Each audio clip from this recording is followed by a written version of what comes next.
Hello everyone. The topic I'm going to present today is a case study on the subject of three organizational behavior concepts.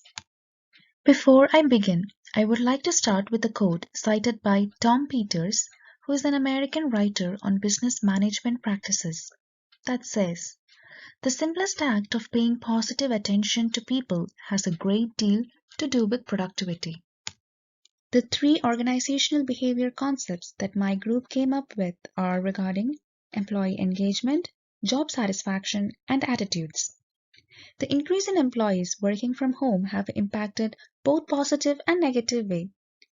Work from home has become business as usual, and not even a year ago, working remotely was an opportunity for a small percentage of the workforce.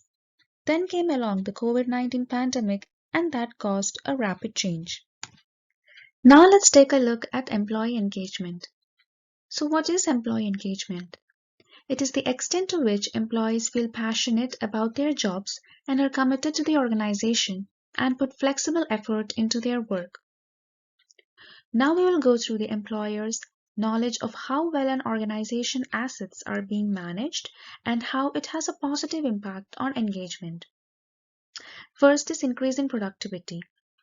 Employment engagement increases the productivity in companies as a lot of brains work together and boost up the productivity, and the employees will work with more enthusiasm and determination that results in utilization of time and quick task completion.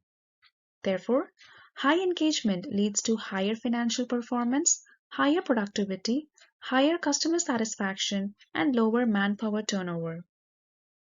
Second, better quality of work. The quality of work increases as the competition increases within the workers.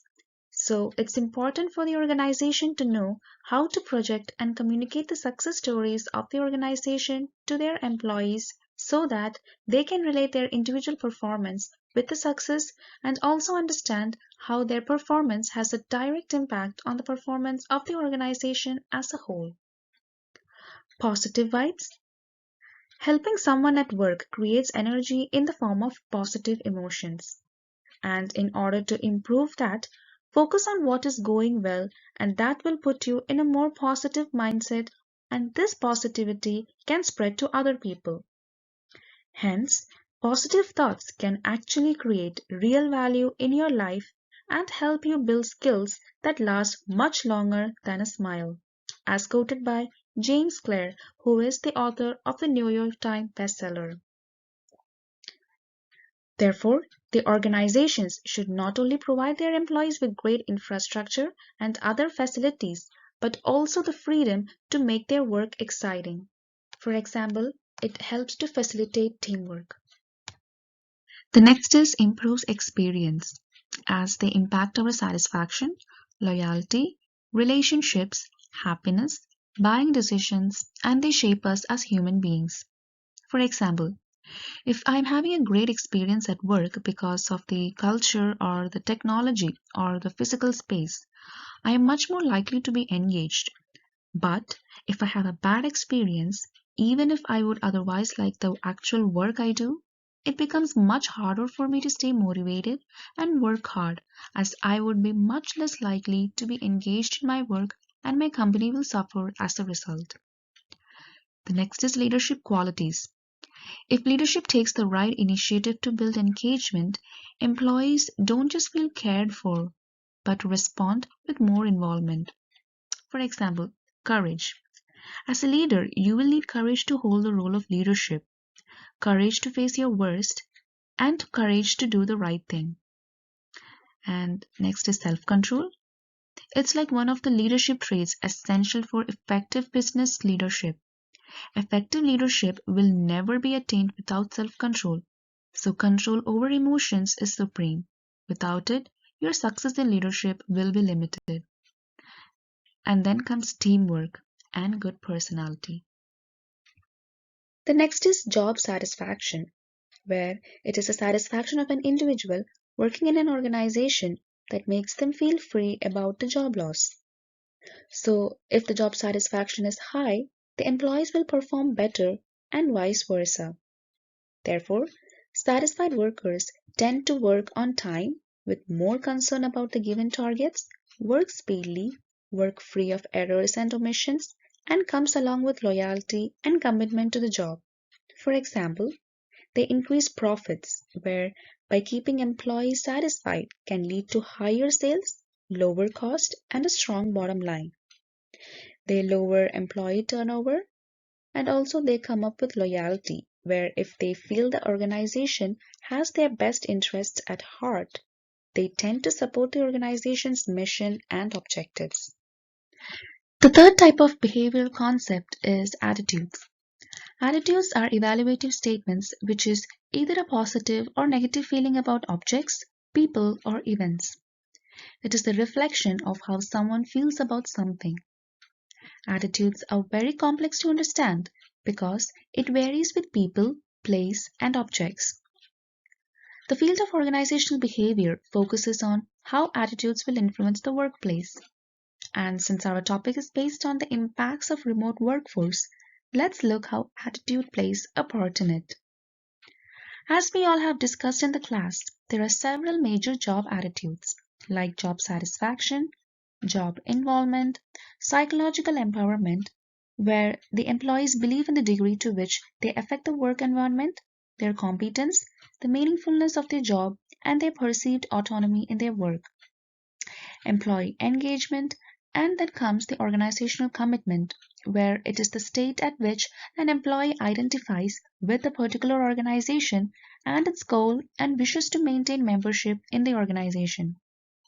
There are three types of organizational commitment. The first is effective commitment, where like if an employee has a high level of effective commitment to the organization, they have an enjoyable relationship with the organization and are more likely to stay. Continuance commitment, where employees feel the need to stay with their organization because their salary and benefits won't improve if they move to another organization. And normative commitment, it is where an employee feels obliged to stay in an organization. This is just a statistics showing the attitudes on remote work for employees in the year 2020, and we can see 90% of them recommended working remotely to a friend. Let's now look at some common perceptual errors and evaluate how they operate to create our judgment of others. Selective perception. People generally interpret according to their basis of interest, ideas, and background. For example, if an HR manager is in charge of hiring and has negative beliefs and stereotypes of a certain gender or race, they likely aren't going to hire them. Halo effect. We misjudge people by concentrating on one single behavior or trait. It has deep impact and gives inaccurate results most of the time. For example, a sharply dressed coworker might be judged to be more competent and have higher morality, better mental health, and greater intelligence than a coworker wearing a t-shirt. Stereotypes. We always tend to classify people to a general group or category in order to simplify the matter. For example, stating that women are always good homemakers and can do well in work-life balance. Contrast effect. It is when we judge people in comparison to others. Projection. This is a very common among perceptual errors. It is when we change our own attitude, personality, or behavior into some other person. For example, a talented cook may think that everyone should be able to make the same dishes he can with ease. Impression. We all know the statement, first impression is the last impression. So during the time of hiring, thoughts like the most decent and modest person in the interview can do very well in every roles and responsibilities can be taken as an example for this. Next, personality models and traits and their impact on relationships. When looking across a range of research studies, it is estimated that personality traits can account for between 15 and 30% of the variance in explaining work behavior. These would include organizational issues such as the organizational structure, activities, norms, and other individual variables such as the attitude to work and the behavior at work. How does it impact relations? I would like to explain that with an example. Have you ever met people at work with whom you really got along well? Or have you ever met people at work with whom you didn't? What causes these great differences? Too often, we are expecting others to be just like us, and when they fail to meet our expectation, we decide we don't like to work with them. It would be so much easier if the people we worked with just all behaved the same.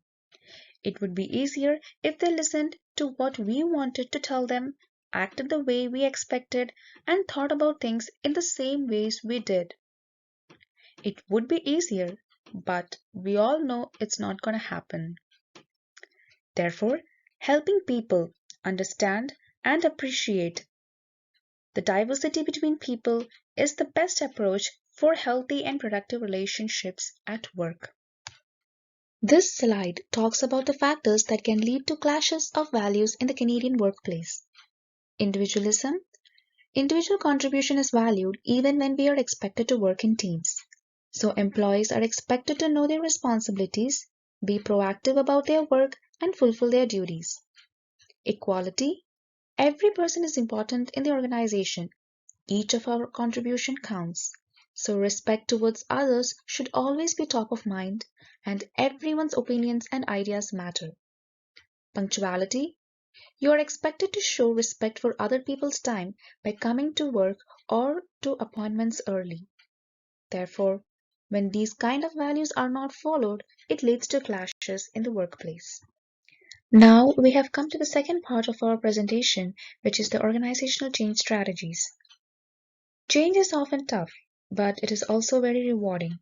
That being said, learning how to manage organizational change is a key component of leadership. So now let's talk about some pros and cons of working in a pandemic environment. Work time flexibility. Here, employees are free to work whenever they want as long as they do their projects within the deadline. Commute time. They do not need to commute at all. Also, they have extra time for their self-care. And also, employees need not worry about the traffic congestions or leave home early to get to work on time. Expenses. Here, they'll have less money for fuel and insurance decrease because of less vehicle mileage, and eating at home will thereby decrease the grocery bills. The disadvantages are work-life balance can be affected. With today's technology, we can be on call 24 hours a day, with some employers wanting a response immediately, and this may lead to some employees being unable to work, and which can lead them to burnout and unnecessary stress. Distractions. No matter how much you love your family, there is no denying their ability to distract you from work.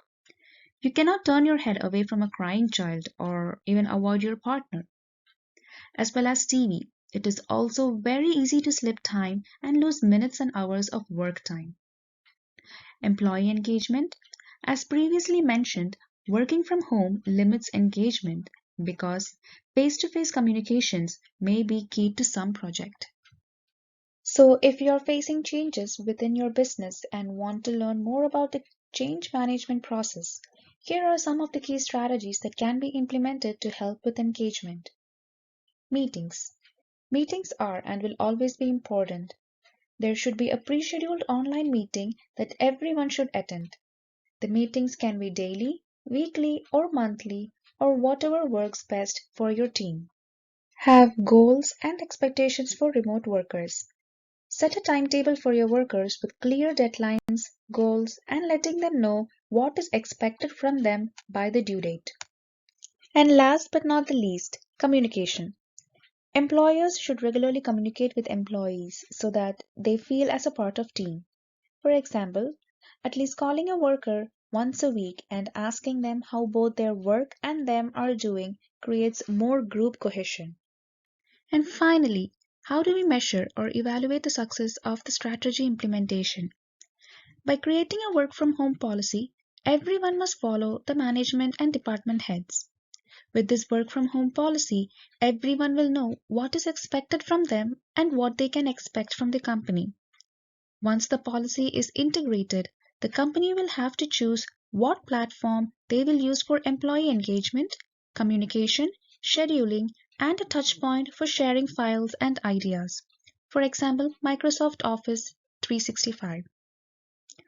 So, for the SMART goals measurable portion, we could have statistics that see how having a proper work from home policy could improve year after year for growth.